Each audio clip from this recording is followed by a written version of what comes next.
मेरे दोस्तों को ज़्यादातर फ्री फॉरेक्स ट्रेडिंग कोर्सेज और ऑनलाइन अर्निंग के फ्री कोर्सेज पे फंसाया जाता है।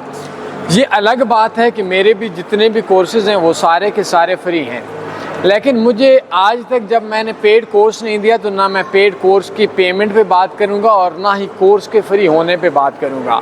हमारे यहाँ अक्सर ये सोच पाई जाती है कि जो कोर्स फ्री में है तो करने में क्या हर्ज है।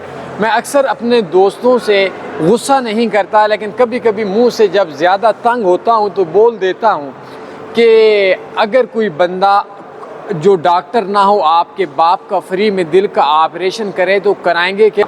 वो बोलेगा मैं नहीं कराऊंगा। तो मसला ये नहीं है कि कोई फॉरेक्स ट्रेडिंग का कोर्स फ्री करा रहा है या पेड करा रहा है। अगर एक बंदा $100 का पेड कोर्स करवाता है, आपको $1000 का नफ़ा आता है, कोई मसला नहीं है। अगर $100 का वो फ्री कोर्स करवा कर 1000 नुकसान हो जाता है तो फ़ायदा नहीं है। तो पहले इन्वेस्टर पासवर्ड ले, वो बंदा नफ़ा में है या नुकसान में। अगर नफ़ा में है तो कोर्स करें। फ्री में मैं आपको एक अपना कोर्स दे देता हूँ और अपना प्रॉफिट वगैरह सारा कुछ दिखा देता हूँ, कामयाबी वगैरह। बायो में मेरा नंबर ले लें।